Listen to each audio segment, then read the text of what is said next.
All right, all right, all right. So welcome in. It's Motivation Monday. And I'll tell you, technical difficulties are interesting. But we're here. We're here.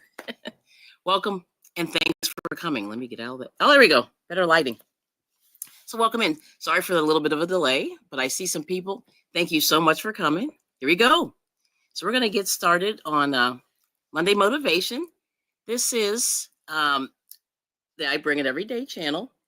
My name is Kelly, and I try to start Monday on a positive note and kind of set up an intention to have a positive week and to get started and then make a plan, get it going, and do what we do to move our lives forward. So there we go. I think I said it. All right, so Cicely's here. Good morning, and thanks for chatting. Wow, this is good. See if it'll show. There you go. How are you doing? We're doing great. Oh, do I celebrate Mardi Gras? I do not. I mean, I don't. So, yeah, it's interesting. But I've been to New Orleans a couple times. And let's see. Yeah, you're the only one here? Yep. We got 4T. Hello. Good morning. How are you? And I am late.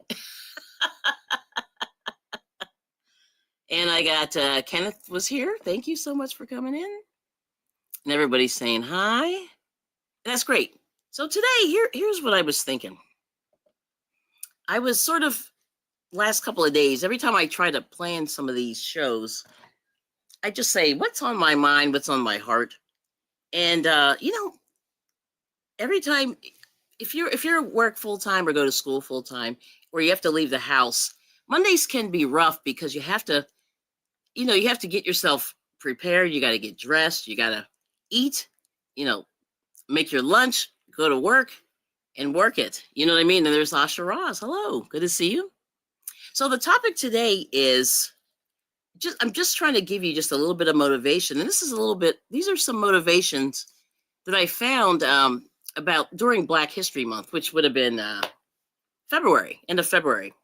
But I didn't talk about these because there was a couple of good ones in here. So I want to just throw these out. And Asha Ross is here. Yes. And and how am I doing? I'm doing okay. So that's the topic. We're gonna do a little. Oh, when was your birthday? Oh, mine was in January. Yeah, mine was in January. Yeah, long time. See, I'm not a big. Not that I don't celebrate my birthday, but I don't make a big deal about it. And one of the things that you'll find with me, I tend not to ask money on YouTube. So a lot of people do that, and it's their right to do it, but I don't feel comfortable doing it. So I don't really make a big deal about it. But I always just, like I always say to my kids and my husband, you're always going to have cake and ice cream on your birthday. And so my husband has sort of taken on that, that charge. And that's something that my family always did. We always did cake and ice cream to celebrate, one more year. Because trust me, every day that you get is a gift. Every year that you get is a gift. And, that's the kind of thing. So I'm not going to be making anything, crocheting today. I'll be crocheting a little bit later. And I think it might be Michelle's turn on Michelle Sleeper's channel later this evening around 7 p.m. So we'll be doing that. But so the thing that I was thinking about, and, and a lot of people say, like, why is Black history important in the United States? And why should we even talk about it? Why is, this thing? And so the thing about it is, for many, many years, people who are Black or African American were kind of downplayed in America in a lot of ways.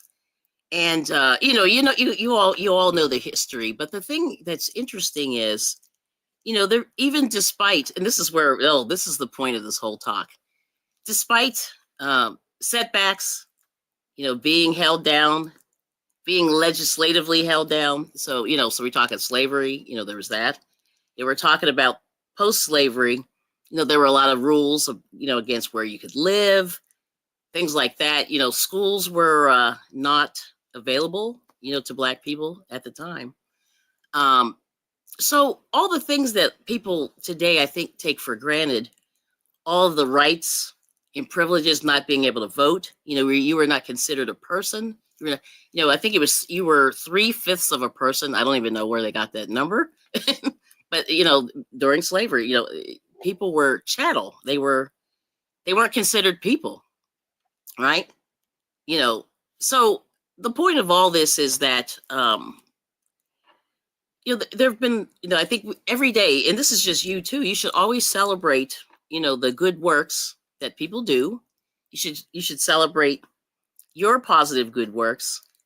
And but like I said, but despite a lot of adversity, Black people or African Americans have somewhat prospered in the United States. And that's the kind of the thing. And so in life, you always have to remember you're going to have adversity, but it's how you react to it. And then and you can't let it get you down. You just have to work your way through it and then keep going. And that is really the bottom line. And that's just a lesson that we can learn from African Americans and or Black people in the United States. And that's it. And that's kind of the story that in a summary. That's it. And let me know what you think. So let's see. We got let's see.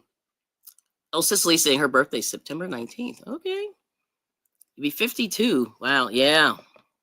And you made it. It's another, you passed another decade. So I was just going through and I said, let me see some quotes and I'll read these to you.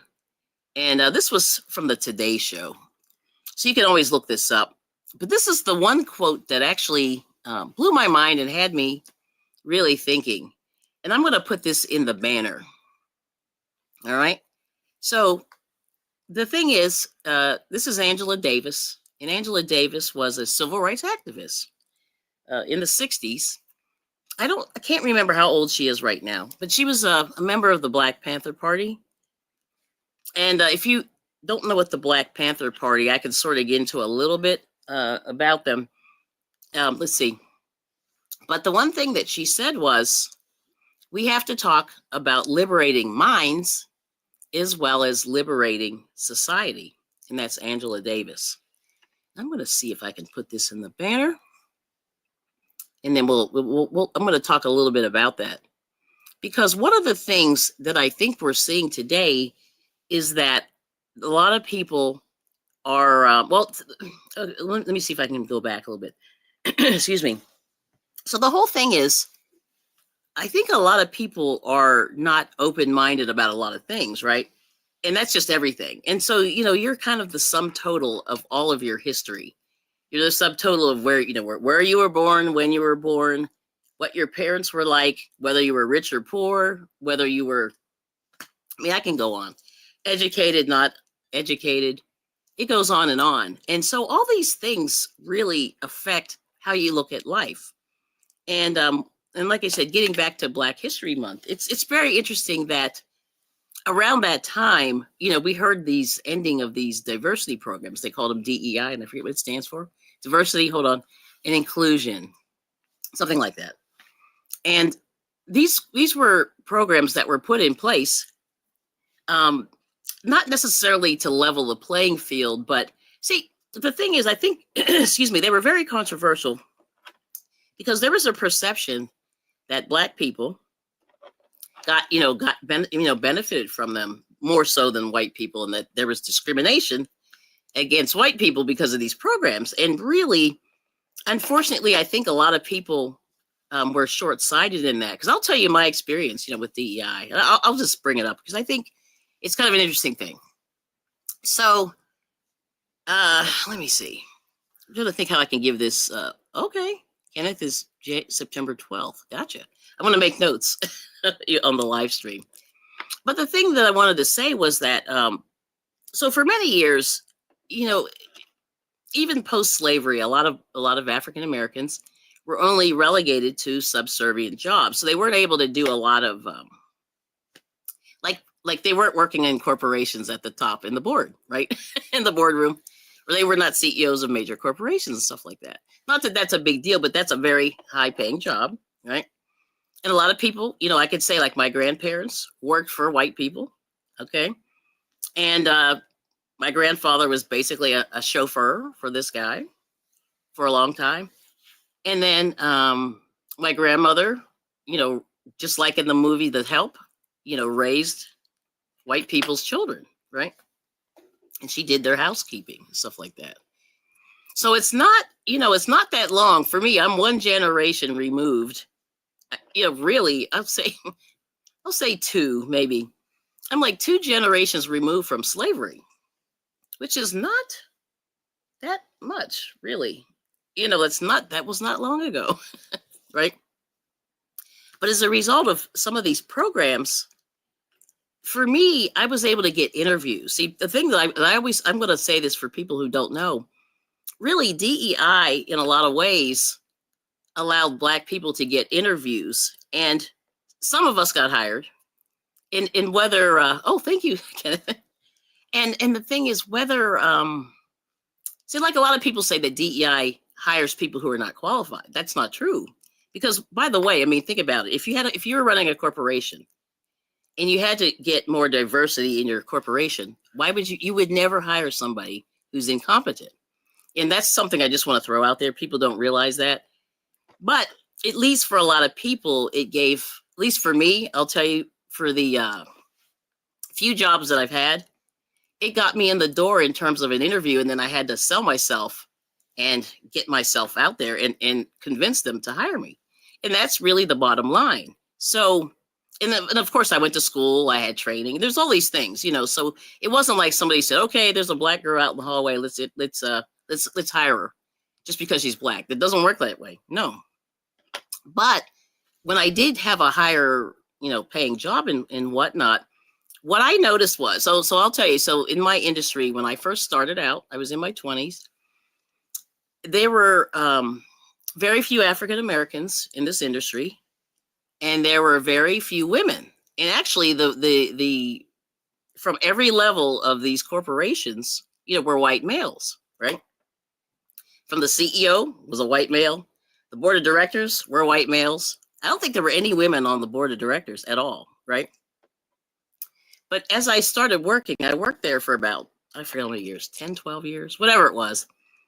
By the time I exited, that company, the complete complexion of that company changed. And I don't know if anybody's listening, if anybody wants to put in the chat, but can you guess from white males, let's say we had 10 people in my little group.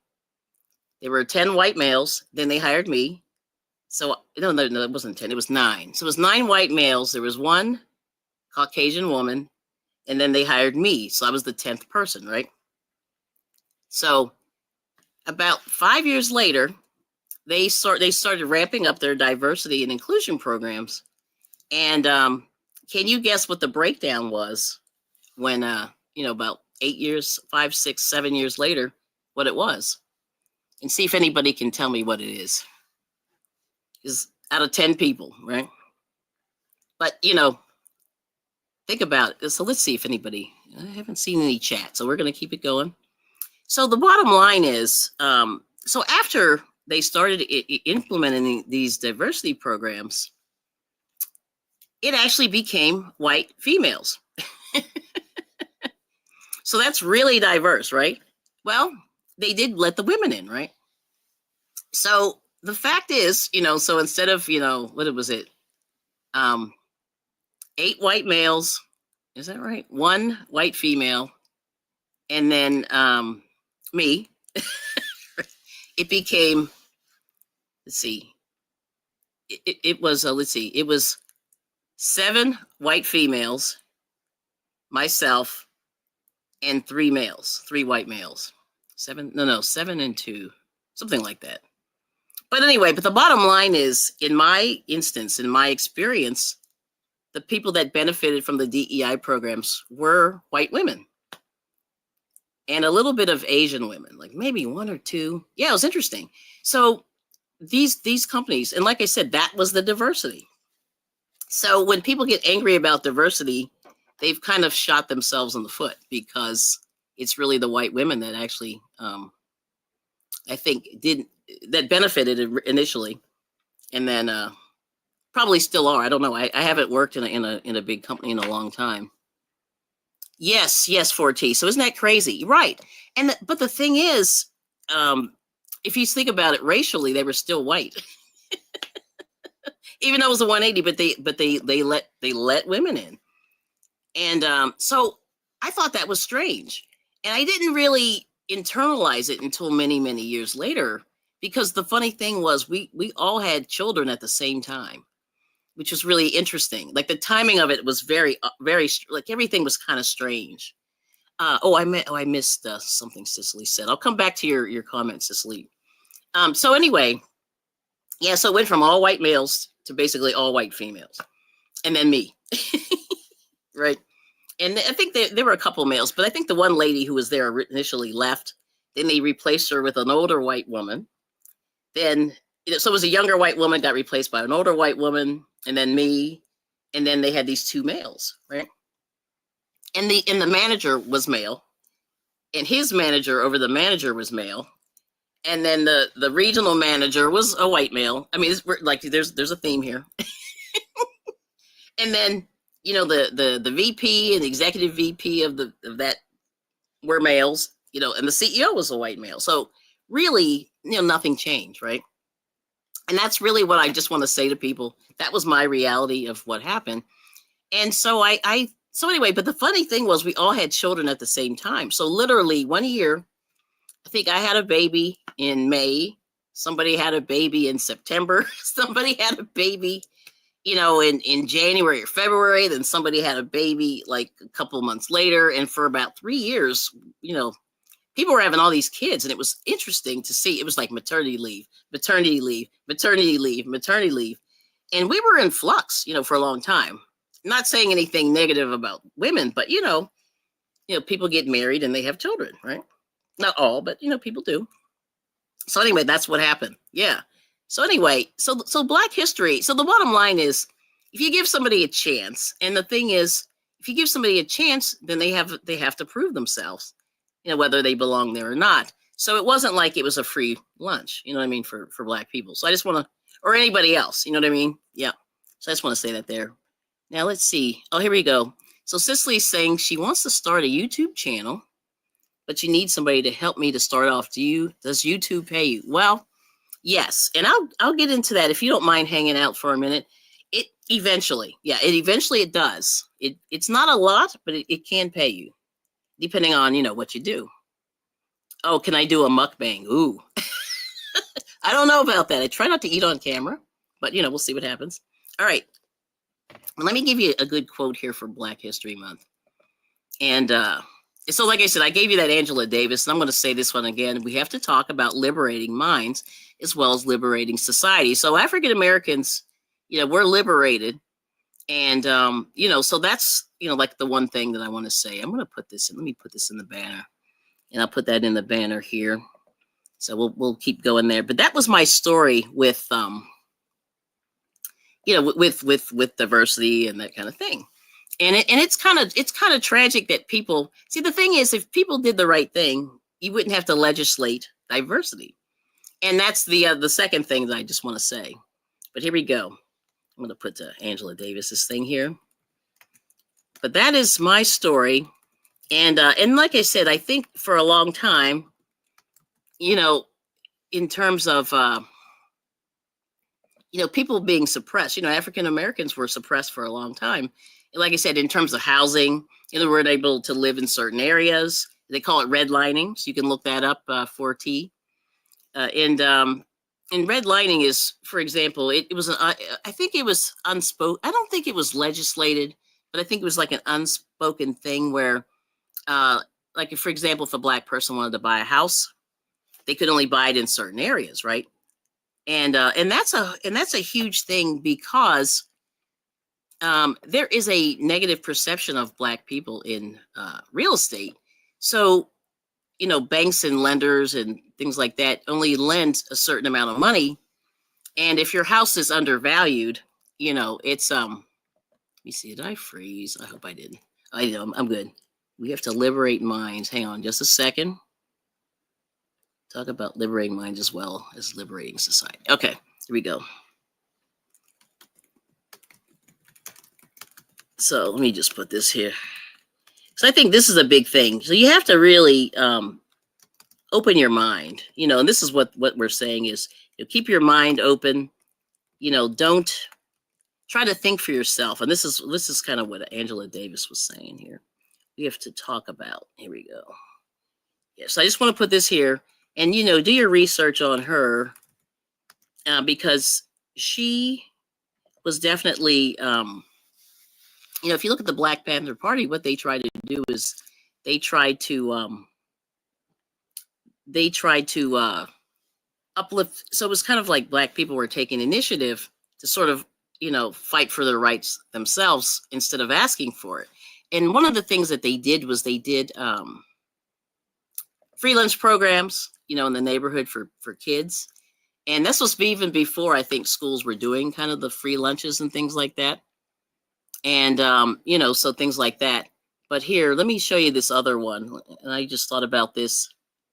This is Ava DuVernay.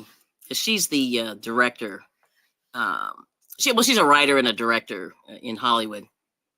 And she says, when we're talking about diversity, it's not a box to check. It is a reality that should be deeply felt and held and valued by all of us, right? And they've done some studies like I think it was like Harvard Business School and things like that. And they said that a diverse workforce actually is more productive. And they tried to, they measured it somehow, but they were saying it's more productive, and they actually earn more revenue by having a diverse workforce. Now, you'd have to do your research on that. It's been years since I've seen that, but that's just one of the things. And then let's see. Now here is Stacey Abrams. I believe she's a journalist also. She says, and this is coming back to that diversity. I mean, not diversity, but adversity. We will at some point encounter hurdles to gaining access and entry, moving up and conquering self-doubt. But on the other side is the capacity to own opportunity and to tell our own story. So she's basically saying, if I'm understanding this correctly, you're always going to get some hurdles in life, in terms of, gaining access. And then what this does is this kind of can breed some self-doubt. If you hit a lot of brick walls, right? Especially if you're being blocked. And they're saying, so then if you're wise, you're going to build your own opportunity and own your own stuff.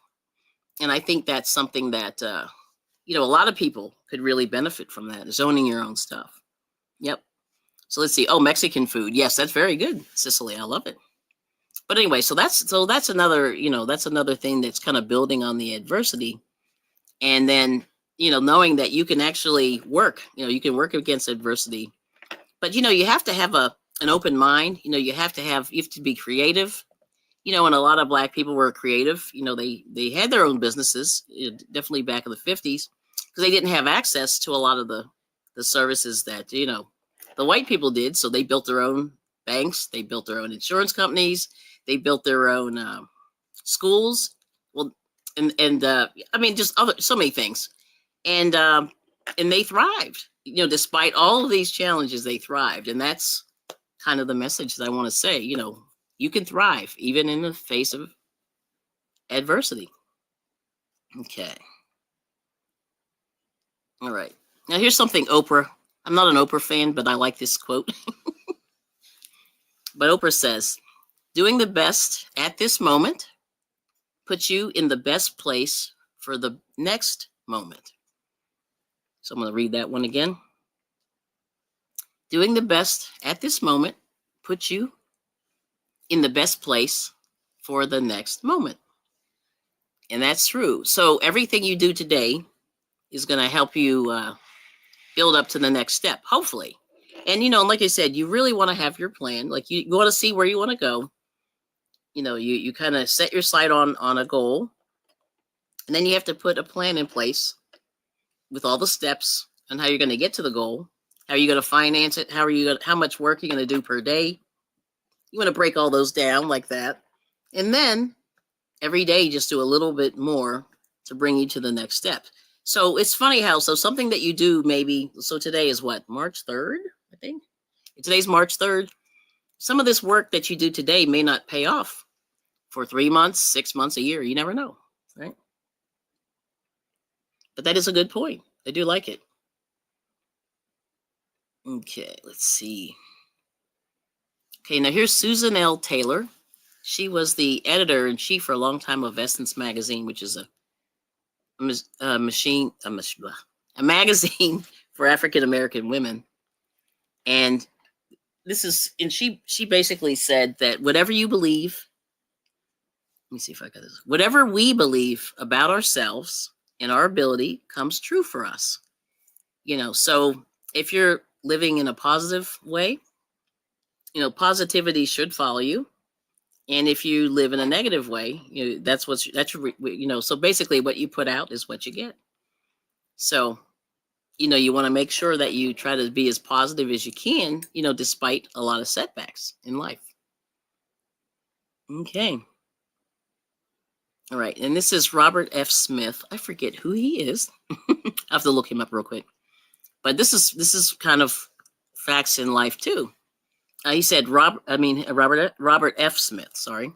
Use your skills, your knowledge, your instincts to serve the world and go change the world in a way only you can.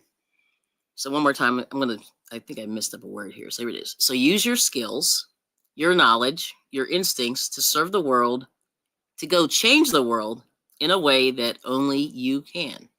Robert F. Smith. So that's a good one also. Yep. And so basically they're saying, you use your talents, your skills, and if there's something that you see that you want to change, you can change it with what you have. Yep. There we go. Oh, okay. Oh, pouring paint on canvas. Oh, so the one thing, Cicely, I will mention, we'll take a little break here for a sec.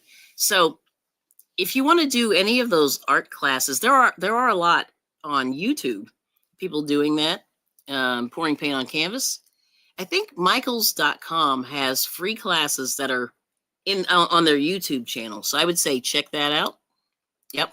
It's a good place to go. And they're free. And I think all you have to do is register. I keep missing them. I used to get notifications, but I must have accidentally turned them off. But that's just one of those places where you can get the classes. And then also, if you go to, art institutes or art places, little art schools and things like that, they have a lot of art classes where they can show you that as well. Yep. But yeah, this is very good. Yep. 4T, this is it exactly. Yep. You have to believe in yourself first. And that's, I think, half the battle, really, because it's all in your mind. If you can't, visualize yourself doing X, Y, and Z, if you only visualize yourself being lowly and poor, it's a bad, that's where you're going to stay, and so you have to find ways, to build yourself up, and a lot of things like, a lot of times it's education. A lot of times it's, you need people around you, to help support you. So family members and friends, you don't want to you don't want to tell them all your dreams and plans, but when you're making those steps, it's good to have people that you trust that can give you feedback as to how you're going. You know what I mean? And so a lot of times people will say, what's it? I don't know. They'll say, hey, maybe that didn't go so well. Maybe you can add this to it. You know what I mean? So like a lot of times people will give you suggestions, and sometimes it smacks you right in the face and you say, oh my gosh, I didn't even see it. And that's the part about being diverse. Different minds, different mindsets, and everybody has a lot of things that they can offer. And that's really the bottom line with all of this. Everybody has something they can offer. They have different gifts, and and if you're wise, you will listen, to some of that feedback. Not all of it, because a lot of times people aren't necessarily positive, but sometimes they're more positive than, I don't know. It's like, it's a weird thing, right? But, you just have to make sure that you do a little bit of both. Yeah. Oh, and she's thinking 4T. Okay. Nice. Let me take a little sip. All right. So there's that. Let's see. What was the last one there? There were a couple. Okay. And then, speaking more about, using your own mind and doing the right thing. This is a quote from Martin Luther King Jr. And he said, "The time is always right to do what is right." And that was Martin Luther King Jr. And that's kind of the bottom line. You know, if he didn't, you know, he was definitely a person who lived from, I would say, let's see, I'm trying to think. He was a pacifist, I would say. Yeah, I would say he was a pacifist, and he basically, you know, he was against war, right? And he always said that, you know, he really loved, you know, the United States, but the one thing that he felt like he had issues with was war, and he didn't think that doing war, involving ourselves in war, was the right thing to do, and that we should do a lot through negotiation, right? And so his whole thing was, you know, you always have to do what's right, and then you don't have to go to war. Hopefully, you know, you would never have to go to war. You could negotiate through a lot of things that are, you know, issues. But he's saying you could, you know, there's never a wrong time to do what's right. Yep. Yes. So there's that. But I like that one. The time is always right to do what is right. Martin Luther King Jr. Okay. All right. Okay. Now this is Felicia Rashad. Do I like this? No, this is actually very interesting. So Felicia Rashad was the actress in The Cosby Show. She was the mother. And her quote is, "What's in front of you is a whole world of experiences beyond your own imagination. Put yourself and your growth and development first." So this is pretty interesting. So she's kind of saying, you know, life is a set of experiences, and you really have to, you know, continue, you know, like pushing yourself, but you have to make sure that you put yourself first in terms of growth, because you can't grow. See, in other words, nobody's going to do for you what you can do for yourself in terms of bettering yourself. You know what I mean? So if there's, you know, if there's some growth areas that you want to work on, you have to do it. Like nobody else can do that for you, right? So definitely she's talking about growth and development, and that you have to really, if that's where you want to be, you have to do it. And nobody else can do it for you. You have to do it for yourself. And in that way, even though you're putting yourself first, that's the only way you're going to grow. Like nobody else can do it for you. At least that's the way I'm interpreting it. Yep. And then here is, okay. Now here's something from Booker T. Washington. He was a civil rights activist, and he also started Tuskegee. Used to be called Tuskegee Institute. Now it's Tuskegee University in Alabama. And it was a HBCU. They call it historically black college or university. And he said character is power. So boy, that's like very short and very succinct and to the point, right? Character is power. So getting back to doing what's right. Also, it kind of goes through the whole thing. You know, your character usually shows up, you know, in what you do and say, and it's something that you can't fake, or people try to act differently than what they believe and things like that. But if you're inauthentic, you know, that shows. But if you have character, you know, it shows as well. And character, he's saying, is power. Right? And then this is something that Serena Williams, you know, the tennis player, and she's not just a tennis player. I think she's a really good tennis player. And doing her a disservice just saying she's really good. You know, she's probably the greatest, as they say. And she said, "I'm lucky that whatever fear I have inside me, my desire to win is always stronger." And that's very interesting, because I would think, as good as she is, I'm surprised that she has fear, because she was so good. But she said, you know, If she has a little bit of fear, her desire to win is always stronger. And that's something that we all have to have. We all have to, you know, look inside of us, and then, because there's always a fear to make a change. It's not easy. And a lot of that, like, once again, it's, in terms of self-development, it's all in your mind. You have to be the one to do it. You have to do the work, right? Yes. Yeah, there we go. Oh, thank you so much. I love this. Yep. Thank you, 4T. So there, oh, and Cicely, have a good day. Yes. And sorry I missed you. Yep. But have a good day, and thanks for coming. And then 4T said, I agree, negotiate first. If things don't work out, try and search for another solution. All right now. That's great. There we go. And yes, character is power. Simple and powerful sentence, that is. Yeah. So there we go. Oh, liberating. We have to talk about, oh, I have an error in here. Hold on. This banner's going to make me crazy. Is that her quote? Hold on, let me see. I think I may have, let me do this again here. Hold on, Angela Davis. I did this one wrong. We have to talk about, hold on, liberating minds. It's liberating. Yes.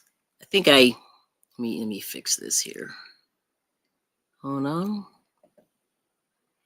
Let me fix liberating minds. There we go. But I like this, liberating minds.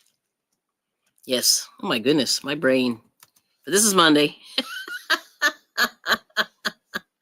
Yes, there we go. All right, let's do it again. We have to talk about liberating. Here we go. Liberating minds as well as liberating society. Yeah. So, you got to use that mind. And I think that's the thing. You have to use your own mind, and you have to really think for yourself. And, but you got to have that character to do the right things, right? And there we go.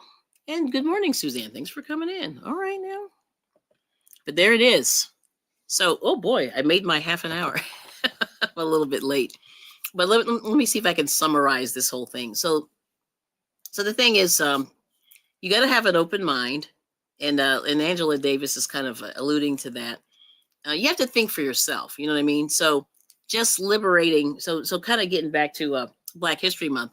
Even though Black people were liberated, maybe we weren't so liberated in terms of our mindset, and that's something that I really think. You always have to sort of think for yourself and do the best that you can for yourself, and really, continue to work hard and build those plans, and don't let, a lot of that adversity stop you, because you are going to fit, you're going to hit walls, and then, but you have to work your way through them and keep going. And that's kind of the deal. Yes. In a nutshell. Yep. So anyway, so we got, okay. Let's see, we got Jamie is here. Hello. Thank you for coming in. Yep, there we go. And there's Suzanne. Thank you guys so much for coming. But you can rewind to the beginning of this, and I just wanted to give you just some quotes about kind of finishing out Black History Month, and just sort of talking about, just some of the things that we have to talk about. And because, like I said, if you go and look at some of the, it's not just about, like a lot of times they'll say, inventions and things like that. And that's really cool. There are a lot of things that were invented by Black people that you don't really know about, so do some research on that. But, like I said, so despite slavery, despite adversity, despite not being able to, find adequate housing and education, Black people have overcome, and they're doing reasonably well. We could always do a little better, but it's sort of like you have to work with what you're given. You know what I'm saying? And I think that a lot of people don't realize that Black people weren't given really anything. When slavery ended, it was like, oh well, bye-bye. You got to figure it out on your own. And like I said, for me personally, when I see these end of these diversity programs, I kind of say, I don't know, like I'm very conflicted. Like I said, for me, they got me in the door for the interview, and I had to fight for the job. I had to fight to get the job, and I wasn't unqualified. You know what I mean? And remember, corporations don't hire people to run their businesses that are unqualified, right? And so, because I think, and I've talked to a lot of people kind of behind the scenes, and they always sort of say, diversity and inclusion puts unqualified people in. And the answer to that is not true. Because corporations, their goal is to make money, and they're not going to hire unqualified people that screw up their business. Okay, just going to put it out there really plainly. And like I said, and I'm just sort of summarized for the people that just came in. My experience with diversity and inclusion in the company where I was working, went from 10 white males to 7 white males. I'm sorry, let me do it again. It was like 10 white males basically, and me, to and maybe one other female, but it went to like 7 white females, myself, and 2 white males. So, if you look at on the surface, like, did it really change anything? Well, it changed. It positive, like, so in other words, the industry I was working, they weren't hiring a lot of women at the time. When I started, I was one of the first, and then it became all white females. So white males to white females and me. So was that a big change? I don't think so. And that's the thing that I think is very interesting. So, but the bottom line is, if you look at like a lot of industry and stuff like that, if you look at all the CEOs, which is the number one position in a corporation, they're white males. If you look at, other than the companies that were started by African Americans for their own, and other people for their own, you'll see that the boardroom is mostly white males. The lead officers in the company, the CEO, the CFO, the CIO, which is information officer, white males, and they still are. And if you look at like tech, I've noticed when I look at tech companies, they are a little more diverse because you see a lot more Asians there, but there's still mostly white males that are running everything from the top. So things really haven't changed that much. And so I just want people to think about, like, don't let the news and the media kind of slant. Like, you have to look at it from all sides. You know what I'm saying? And that's basically my opinion in terms of anything in life. Like, don't just let people dictate to you what you should think. And that even includes your parents, your family, siblings and things like that. Like, you really have to research and do your own, and then you make your conclusion. You have to look at it from both sides, for multiple sides actually. And so that's it. You know what I mean?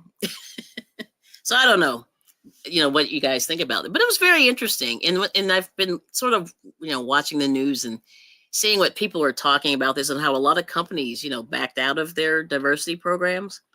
And I don't know if anybody knows, like, how are some of those boycotts going? I have no idea. I have to do some more. I haven't really been researching stuff, but I'm curious to see, if anything's changed, or if it's all the same. Yeah. Oh, they are. Well, okay. So Suzanne's saying it's diverse in pharmaceutical. Oh, in New Jersey. Yeah. And New Jersey's pretty progressive. So I could see that. I could definitely see that. But like I said, when I was working, it was not like that. And it's interesting. You know what I mean? So I don't know. You know what I mean? So the bottom line is, if in hiring, if people really took, if they really looked at qualifications and could look past the skeleton that we all wear, or the suit that we all wear, and, would they hire? I don't know. I mean, it's really a question. It's really a question. And I think when corporations had to, so basically what they did was, and I think the way I interpret this is, whenever people were filling out applications, they were asking you about, ethnic background and racial backgrounds and stuff like that. And so they had to report this stuff, to the federal government. And see, I always thought that was kind of tragic, that the federal government had to legislate, doing the right thing. See, and that's the tragic. See, so the bottom line is, it just comes down to, if people did the right thing, you wouldn't have to legislate anything. You know what I mean? And I cannot remember who said this, but it was one of the presidents who said, if people were angels, there would be no need for government. Yeah. So if people were angels, there would be no need for government. And that's really the bottom line. If people did the right thing, you wouldn't have to legislate any of this stuff. And that's kind of the bottom line. So the question is, people did the right thing, we wouldn't have to worry. You really wouldn't have to worry. And so, and that's kind of the thing, can you look past all of this stuff and hire the best person? Oh, and the last thing, and I wanted to mention it a little bit earlier, is, in the old days, whenever people were applying for jobs and things, they hired their cousins, their uncles, their friends like that, and they, but nobody complained about that. So you see what I mean? So if you're only hiring the people your uncles and your cousins and your relatives and stuff like that, regardless of qualifications, let's say, maybe your uncle or your cousin wasn't the most qualified, but they got the job. So there's that, right?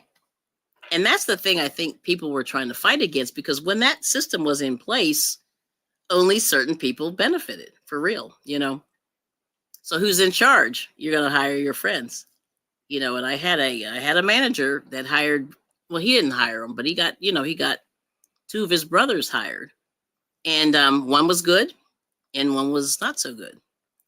But yet they got in, right? Because they knew this other guy, right? So, I mean, that's the flip side of all of this, right? But nobody complains about the nepotism, right? So it's very interesting that they complain about a little legislation that didn't necessarily guarantee that people would get the job. But the bottom line is, for years and years and years, many people benefited from nepotism, right? And nobody says anything about that, regardless of qualification, right? Yeah. So there it is. All right. So like I said, if people do the right thing, we would all be good. All right. And that's my little, rant for today. But like I said, just make sure, you do the best you can. You know what I mean? Yep. Okay. So Suzanne's saying Merck had a black CEO. Yeah. But if you look at, and that's a positive thing, and I'm not, looking negative on that. That was unusual. Yeah, for sure. You have to remember that person was one of one. One of not, yeah. And no, I don't think anywhere else. Yeah. So that's, if you look at the pharmaceutical, yeah, definitely not. There were no black people in high levels there. Not at all. Yeah.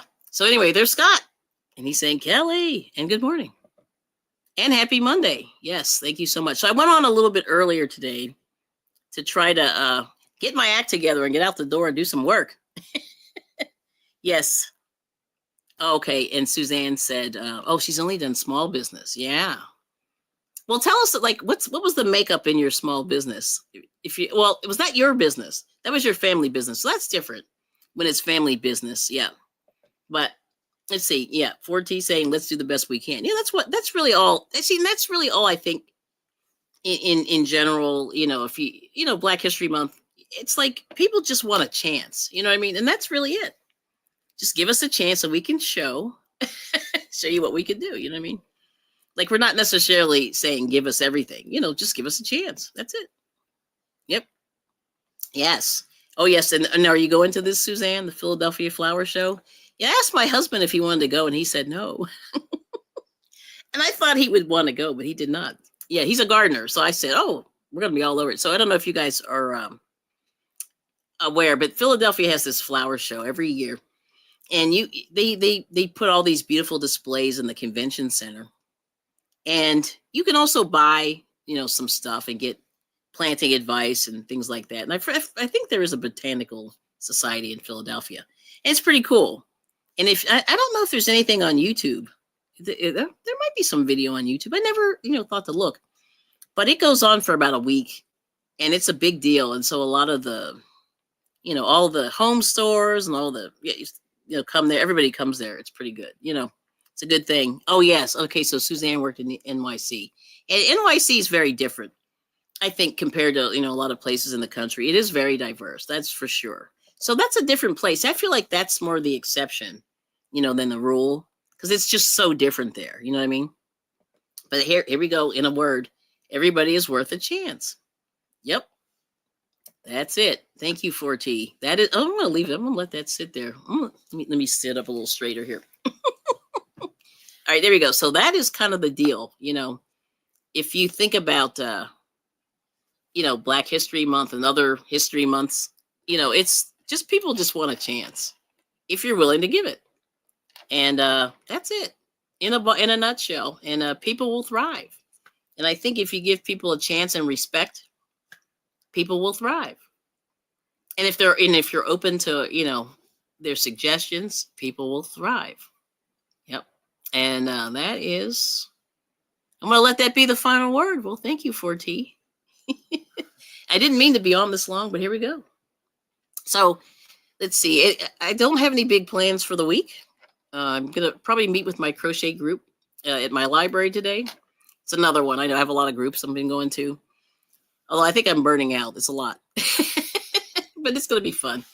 And, there's usually like 3 or 4 of us. And we just sit on the couch and we crochet and talk about few things. It's not long. It's about an hour and a half long. So it's pretty good there.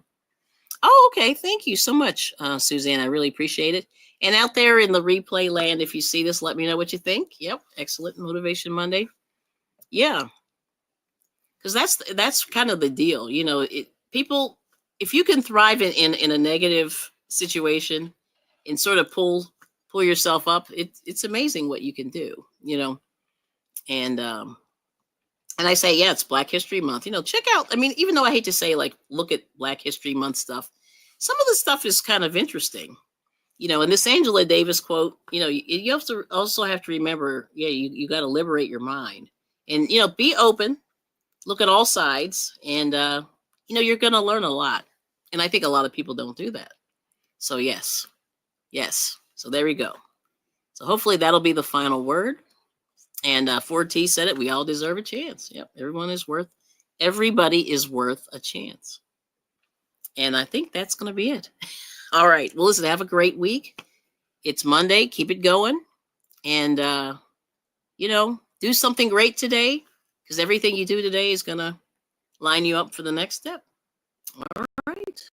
Well, anyway, I'm going to go out. Yep. Thank you, 4T.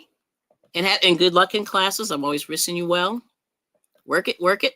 Yep. Have a great day to you all. All right. So I'm just going to end. And thank you so much. Yes. Enjoy. And you too. Thank you so much. Oh, what the heck. All right. Well, I'll play a little music and then we'll dip out. I said, I gotta thank my buddy Drizzle. He's cool. Yeah. I gotta talk to him today too. I haven't talked to him in a while. So here we go. And thank you. All right, here we go. Okay. Oh, a couple of comments here. Let's see. Okay.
All right.